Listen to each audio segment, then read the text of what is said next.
আমরা এই মুহূর্তে কলকাতার চিত্রটা দেখব, যেখান থেকে একটি বাস ছাড়া হয়েছে এবং চিত্রটা জানতে চাইবো। আমাদের সঙ্গে রয়েছেন আমাদের প্রতিনিধি মৌমিতা মিত্র। মৌমিতা, তোমার কাছে যেটা জানতে চাইবো যে কি চিত্র উঠে আসছে এই মুহূর্তে।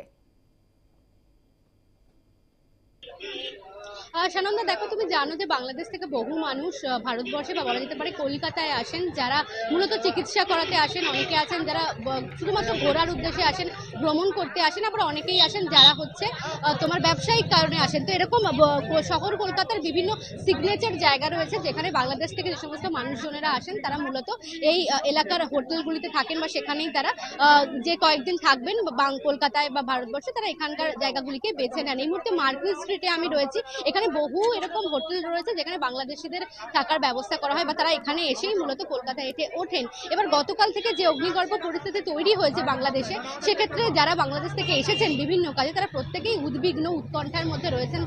তার কারণ হচ্ছে যে কিভাবে তারা বাড়ি ফিরবেন, তাদের ওখানকার কি পরিস্থিতি, সেই বিষয়টা নিয়ে একটা চিন্তা রয়েছে। এবং আমরা দেখেছিলাম যে প্রাথমিকভাবে ভারত বাংলাদেশ উড়ান বন্ধ করে দেওয়া হয় এবং বিভিন্ন যে ট্রেন পরিষেবা সেগুলো বন্ধ করে দেওয়া হয়েছে। সেই কারণে তাদের যে নির্দিষ্ট ঠিকানা সেখানে ফেরার ক্ষেত্রে একটা অনিশ্চয়তা তৈরি হয়েছিল। এখানকার বহু ট্রাভেল সংস্থা রয়েছে এরকম, যারা প্রত্যেক সাধারণভাবে এই বাংলাদেশে পৌঁছে দেওয়ার জন্য বিভিন্ন বাসের ব্যবস্থা করে থাকে। তো আজকে আমরা সকাল থেকে দেখছিলাম যে এখানকার বিভিন্ন বাস ছাড়া হচ্ছে, যেগুলি বাংলাদেশ থেকে যারা এসেছেন, বাংলাদেশি নাগরিক যারা, তাদেরকে প্রাথমিকভাবে পেট্রাপোল সীমান্ত পর্যন্ত বা ভারতের সীমান্ত পর্যন্ত তারা পৌঁছে দেবেন এবং তারপরে সেখান থেকে আবার কিভাবে নির্দিষ্ট গন্তব্যে পৌঁছে যাওয়া যায়, বাংলাদেশের তাদের নির্দিষ্ট ঠিকানায় তারা পৌঁছে যেতে পারেন, সেই বিষয়টা তারা নিশ্চিত করছেন। এবং প্রত্যেকেই যারা এসেছেন বাংলাদেশ থেকে, সবার একটাই প্রার্থনা বা একটা জিনিসে তারা চাইছেন যে বাংলাদেশে শান্তি ফিরুক। কারণ কয়েক মাস আগেও যেভাবে জনজীবন চলছিল, যেভাবে মানুষজন তারা সেখানে সুখে শান্তিতে বসবাস করছিল, সেই পরিস্থিতিটা ফেরত আসুক,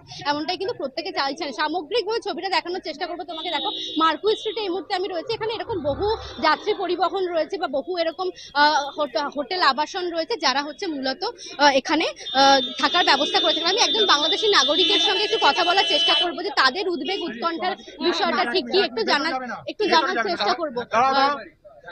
আচ্ছা, আপনি কবে এসেছেন বাংলাদেশ থেকে? আমি 3 তারিখে আসছি বাংলাদেশ থেকে। মূলত ঘুরতে আসছি। আমার ভিসার মেয়াদ শেষ আগস্টের 19 তারিখে। আমি আমার হাজবেন্ড আসছি। তো আমরা ভাবছি কাশ্মীর যাব। তা কাশ্মীর যাওয়া তো মানে দেশের এই পরিস্থিতির কারণে কাশ্মীর তো থাক, এখন বাংলাদেশে যাওয়ার জন্য চিন্তা করছিলাম। মানে বাংলাদেশের এই পরিস্থিতি, মানে আমরা যখন আসছি তখন ভালোই ছিল, এরকম কারফিউ কিংবা এরকম ছিল না। তো হচ্ছে আমরা চলে যাব। কালকে টিকিট কাটছি ইন্ডিগোতে, কালকে টিকিট ওপেন ছিল। আজকে 2:50 ফ্লাইট ছিল, বাট আমাদের ইন্ডিগো বিমান ক্যান্সেল হয়েছে। এখন আমরা কিভাবে যাব বাংলাদেশে, এটা নিয়ে অনেক টেনশনে আছে। বলতেছে গাড়ি বর্ডার ক্রস করতেছে না, আবার অনেকে বলতেছে বর্ডার ক্রস হচ্ছে। এটা নিয়েও আমরা অনেক টেনশন ফিল করতেছি। হ্যাঁ, আমি আমার হাজবেন্ড আসছি। কতটা উদ্বিগ্ন উৎকণ্ঠার মধ্যে রয়েছেন বা এখন কি চাইছেন এই মুহূর্তে? এখন চাচ্ছি হচ্ছে দেশ আর কি, মানে দেশের যে আমাদের বাংলাদেশের যে পরিস্থিতি, আমরা চাচ্ছি যে দেশ স্বাভাবিক পর্যায়ে থাকুক।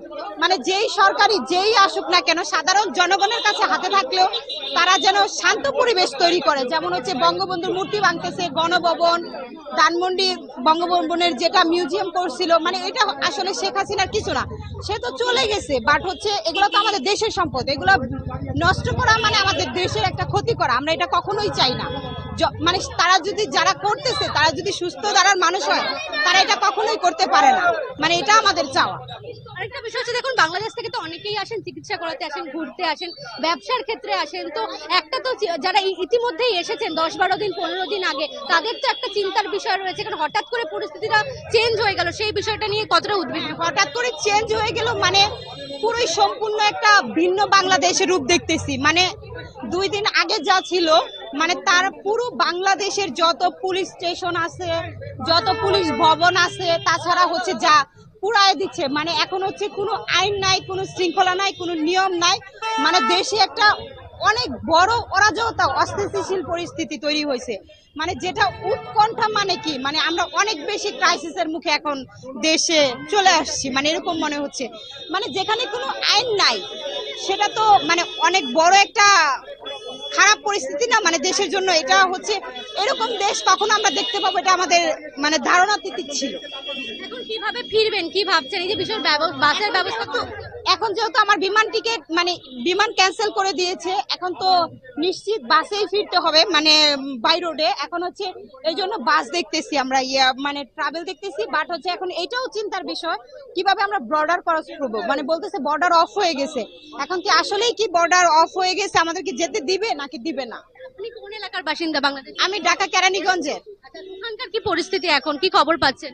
ওখানকার পরিস্থিতি বলতে ওখানকার যে মানে আমাদের যে আশেপাশে মানে এগুলা করুক, মানে আওয়ামী লীগ অফিস টফিস সব ভেঙে পুড়ায় দিছে। বাট হচ্ছে মতিঝিল যে থানাটা মানে যাত্রাবাড়ি যে থানাটা ছিল, থানা পুরাটা পুড়ায় দিছে। ওখানে পুলিশ টুলিশ মোড়ে রাস্তায় পড়ে আছে, পল্টন থানা পুড়ায় দিছে। মানে খুবই ভয়াবহ অবস্থা, মানে কেউ নাকি কিছু বলতেই পারতেছে না।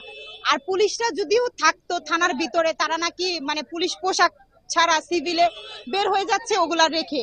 তারপরে হচ্ছে একটা থানাতে তো মানে আপনাদের ধারণাই আছে, একটা থানাতে অস্ত্র থাকে, কত কিছু থাকে। তো এগুলা যদি পাবলিকের হাতে চলে যায়, তখন তো পাবলিক আরো ক্রাইম করার কিংবা দেশ আরো খারাপ করার সুযোগ পাবে। এই অস্ত্রগুলা এগুলা সরকারি অস্ত্র, মানে যেভাবেই হোক এগুলা সব মানে হযবরল, মানে যে যার মতো নিয়ে যেতে পারতেছে। এটা কোনো দেশের রুলে, মানে এটা আমার কাছে খুব খারাপ একটা বিষয়।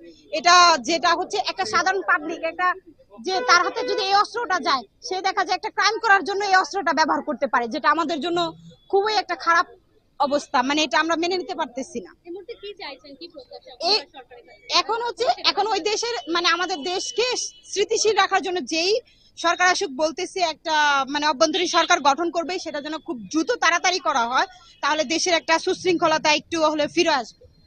একেবারে তাই। তোমাকে দেখো, সামগ্রিক চিত্রটা তুলে ধরার চেষ্টা করছিলাম। যারা বিভিন্ন কারণে বাংলাদেশ থেকে এসেছেন তারা কিন্তু যথেষ্ট উদ্বেগ উৎকণ্ঠার মধ্যে রয়েছেন, এবং যে বিষয়টা ইনিও বললেন যে কিভাবে ভারতের বর্ডার ক্রস করবেন, বাংলাদেশে নির্দিষ্ট গন্তব্যে কিভাবে পৌঁছবেন, সেই বিষয়টা নিশ্চিত করাটাই এখন কিন্তু একমাত্র উদ্দেশ্য তাদের। এই একদমই মুহূর্তে মমতা। মাইক্রো স্ট্রিটে এরকম বহু নাগরিকরা রয়েছেন, বাংলাদেশি নাগরিকরা, যারা কেউ 7 দিন আগে, কেউ 1 সপ্তাহ আগে, কেউ 10 দিন আগে তারা এসেছেন। এবং মূলত অনেকেই যেটা বলছেন, চিকিৎসা করাতে বহু মানুষ আসেন এবং তার সঙ্গে সঙ্গে ঘুরতে, অর্থাৎ শুধুমাত্র বাংলাদেশ থেকে ভারতের বিভিন্ন প্রান্তে কাশ্মীরে যাওয়ার কথা বলছেন অনেকে, যে কাশ্মীরে ঘুরতে যাবেন, তারা এরকম পরিকল্পনা ছিল। এবং হঠাৎ করেই যেভাবে পরিস্থিতি উত্তপ্ত হয়ে উঠেছে, সেক্ষেত্রে কিন্তু একটা অনিশ্চয়তা তৈরি হয়েছে। যদিও আমাদের এখানকার শহর কলকাতাতে বিভিন্ন রকম ভাবে ব্যবস্থা করা হচ্ছে, বাসের ব্যবস্থা করা হচ্ছে যাতে তারা পৌঁছে যেতে পারেন। বিমান পরিষেবাও একটু একটু করে স্বাভাবিক হচ্ছে, যেটা আমরা জানতে পারছি যে বিমানেরও ব্যবস্থা করা হয়েছে। কিন্তু এই মুহূর্তে যারা এসেছেন হঠাৎ করেই বিভিন্ন কাজে, যারা এসেছেন কলকাতায়, তারা এখনো পর্যন্ত একদমই উদ্বিগ্ন বা মৌমিতা, উৎকণ্ঠার যে মধ্যে ছবি রয়েছেন এবং তুমি তুলে প্রত্যেকেই একটা ধরলে জিনিসই চাই। সত্যি উদ্বেগের, এবং এখানে যারা রয়েছেন, যারা বাংলাদেশ থেকে এসেছেন কলকাতায়, তারা সত্যি উদ্বেগে রয়েছেন এবং তারা চাইছেন যাই হোক না কেন, যে সরকারই আসুক না কেন, বাংলাদেশে স্থিতাবস্থা ফিরুক। অনেক ধন্যবাদ মৌমিতা তোমায়। আমরা কথা বলছিলাম, সরাসরি ছিলেন আমাদের প্রতিনিধি মৌমিতা মিত্র।